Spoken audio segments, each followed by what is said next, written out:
things begin to happen in a very bad way. That plan was not working, nothing was coming up, and this peace left me.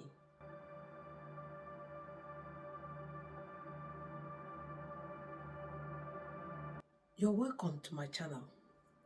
If this is your first time of seeing my videos, I want to appreciate you for coming by. On this channel, we talk about the plans of God for our lives. We share testimony of God's faithfulness and things that God has done in our lives as individuals or as a body of Christ. Today, I want to quickly share a very small story with us. You know, at a point in my life when I was I was looking at my daughter because she's in boarding school, and I felt I needed to do something. I sat down that day and I was thinking, if I have to make this decision, it's going to really help me financially. It will save me hundreds and thousands of money. Remember, the Bible said an idle's mind is the devil's workshop. So I sat down there and I began to think that if I have to take this decision now, it will help my daughter. It will help me as well. It will just help me to attain whichever height I was planning to attain. So what I did was to immediately call. I called the people that I needed to make that plans with, and they told me the amount I was to pay. So I paid immediately. When I paid, I took the phone. The day I was supposed to speak to my daughter, I told her, I said, come, this time you are coming home completely. You are not going to go back to school. I have a plan for you. And she was like, are you serious, Mom? I said, yes, you have to come back home. So it got to like a week before she came back home. She called me again and said, Mom, what you told me the last time, are you sure about this? I said, yes, I've made up my mind. You have to come back home. Remember all these things I was doing. The way I planned everything out, it seems smooth, it seems beautiful, like it seems that was the best thing I can do. And it seems it was just perfect. When my daughter called me the second time to tell me, Mom, are you sure of what you said? Because if I want to come home now, I have to bring everything. I said, come home. Don't worry. I have a plan. Immediately I dropped the phone and I hung up that phone with my daughter that day. The Holy Spirit kept prompting me. He said, why do you want to make this decision without considering the fact that you have not asked God if it is right for you to pull this child out of the school? Have you asked God this decision you want to make? This plan you are having for your life now, I'm going to do this, I'm going to do that. Have you seeked me? Like, have you asked me if it is my will? If it is what I really want you to do at this point in time? I looked at it and that thing struck my mind. I was like, it's true. Though this thing seems right to me, though this thing seems very perfect, it seems like this plan is just what I wanted. It seems, oh God, it's just the perfect plan for me at this point in time. Did I really go to God? Have I gone to God to ask God, is this what you want? Look at the plan I have. Is this your plans for me? Remember the Bible told us, it said there are ways that seem right unto a man, but the end of it is the way of death. I was now asking myself, did you really ask God this thing? You just came up with this plan and you decided to do it the way you want it to be. Did you seek God? Have you asked God if it is your will for me to bring this child out of the school? She's almost rounding up the school, so why the hurry? From that day, brothers and sisters, I never had peace. Even after she came home, she brought everything home. I was saying, oh, don't worry, we're going to do this. I started trying to make plans on what I wanted to do. I found out that the more I keep planning, it was not like the way I planned it again. The more I keep planning that we're going to do it like this, the more it was going another way. And I was asking, is it that because I've not asked God? Is it because I have just leaned on my own understanding instead of asking God, is this your will for me? So I told my daughter, I told everyone that I was making that plan, and I said, give me some time. Before she would resume, let me just quickly go to God in prayers regarding this issue. Let me see if it is truth. So I went to God in prayers. I started praying. I started asking God first for mercy, because I have made this plan without putting him in consideration, without going to ask him, because he told us, he said, in all you do, acknowledge me. Seek me first before any other thing. Even that thing that seemed right unto you, ask me if it is right. Commit all your ways and I will direct your path. And I begin to pray for mercy. Lord, have mercy on me. Is it your plan for me? Is this what you want me to do for my daughter? Is she supposed to step out of the school at this moment? This plan I am having, will it work? I begin to ask God. I kept everything on hold. I just told them to pause, just hold on.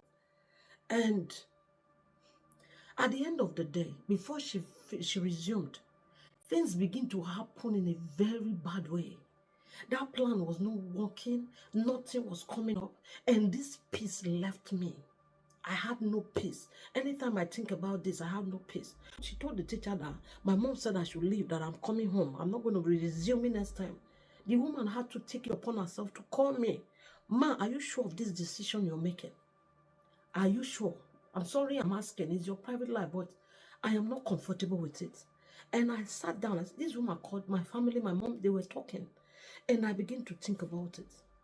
And I noticed that it was not God's plan at all. When I went to God in prayer, the only thing He told me in that prayer was she should resume the next time. And I was perplexed. As God just told me that word, I called everybody that I was making those plans with. I told them, the money I have paid, forget about it. Everything I have done, just don't bother about it. I don't want it anymore. My daughter is going back to school. And they were like, are you serious? And this time, what I'm talking about, before God will speak to me, tell me to let her go back, school has resumed. But I told them to please give me 1 week. 1 week. And within that 1 week, God just told me she should resume. I ran and quickly picked the things. I bought everything. I called her and said, I'm sorry, you have to go back. I'm so sorry. And she said, okay. Because I was even wondering why you asked me to leave the school at the first place. Brothers and sisters, I urge you to always seek God concerning that area and aspect of your life. Whatever you're believing on, that one thing I have understood, when you are seeking God concerning that aspect, that issue of your life, it will look as if you're playing. It looks as if nothing is working or God is not talking to you. But if you can be patient enough to wait till He speaks, He will restore those times you waited. He will restore. Do you know what happened after my daughter resumed? Things that I begin to hear on those plans I was having. Even up to yesterday, I knelt down and said, Father, thank you for not helping me to just go astray in this aspect. I begin to see that the devil painted it to be beautiful, but it was a dead zone. It was something that I would have lived all my life to regret. So whatever it is you're doing, brothers and sisters, always seek God. Always ask God, is this your will for me? Is this your plan for me? Is this business you want me to go to? Is this the marriage you want me to go to? Is this the traveling? Is it this country you want me to go to? Life is just more than you running because others are running. Yes, my neighbor did this business and he succeeded. I am going to do it. No, you are not your neighbor. You are not your sister. You are not your brother. You are unique on your own. And God has a unique plan for your life. That is the reason you have to hold on to Him. That is the reason you have to wait. Don't run because others are running. Relax and let God have His way in your life. Just let God be the one to tell you, go. He said you will hear a voice from behind that will tell you, this is the way they're in. Walk. Walk. But until you hear God, take it upon yourself this year 2025 to wait. Take it upon yourself this year 2025 to seek God and not to run after what men are saying. They said, is this business you're running there? There are ways that seem right unto a man, but the end of it is the way of death. There are patterns that seems right, but you should always remember there are times in life God will tell you to walk through that water, and there are times He will tell you to part it. So there are always different strategies to every issues and aspects of our lives. That Deborah did it in this way does not mean that when you do it, it will work. You might go to God in prayer and say, look at what this person did. Is it right for me to do it? And God will tell you, no, I have a plan for you. Do not take that path. Do not do that. Wait for me. He said, they that wait upon the name of the Lord, they shall be like Mount Zion that can never be moved. It will look as if you are being delayed. It will look as if others have gone. It will look as if life is cheating you. But wait. No one wait on God and regret their decisions. No one believe and wait on God and regret waiting. It has never happened. And it will not start in your own time. Do not be deceived by the devil. Do not let him point to you as though you are missing it in life. They that wait in God will never miss anything. If you wait for God to direct you, I've never heard. It says, since I was born till now, I've never seen the righteous forsaken, nor his seed begging bread. You will not beg this year. and you will not be forsaken. All you just need is to hold on and ask God concerning that issue. He said, in all your ways, acknowledge me. Acknowledge God. I urge us this year. Let it be a year where we will tell ourselves the truth. I don't want to run that race I ran last year, 2024. I don't want to start running from pillar to post because I want to meet some needs. Let me ask God. He created me. He knows me. He told Jeremiah, I said, before your mother conceived you, I already know you and I have ordained you prophet over these people. When Jeremiah was telling God that he can't do it, he can't, but God told him, look, I know you already. So don't tell me you can't do it. Everything you need to fulfill the script of your destiny is in my palm. It is only when you go to him that he will read it to you.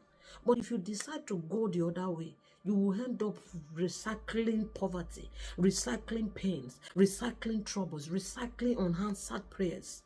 Let God be the anchor of your life this year. Let him be the one that will direct you this year. Many people will see you and say, what is this one doing? Relax. God never fails. No matter how long it takes. And when he finally comes, he will restore the years that caterpillar and cankerworms have eaten. I hope this word bless our heart today. And I urge you to always seek God. In this new year, don't wait. Seek God while he can be found. May God bless his word in our heart. If you had followed me this far, thank you so much. And please do well to subscribe. Share your testimony with us. And just let God have his way in your life. May God bless you and bless me also. Thank you so much for watching.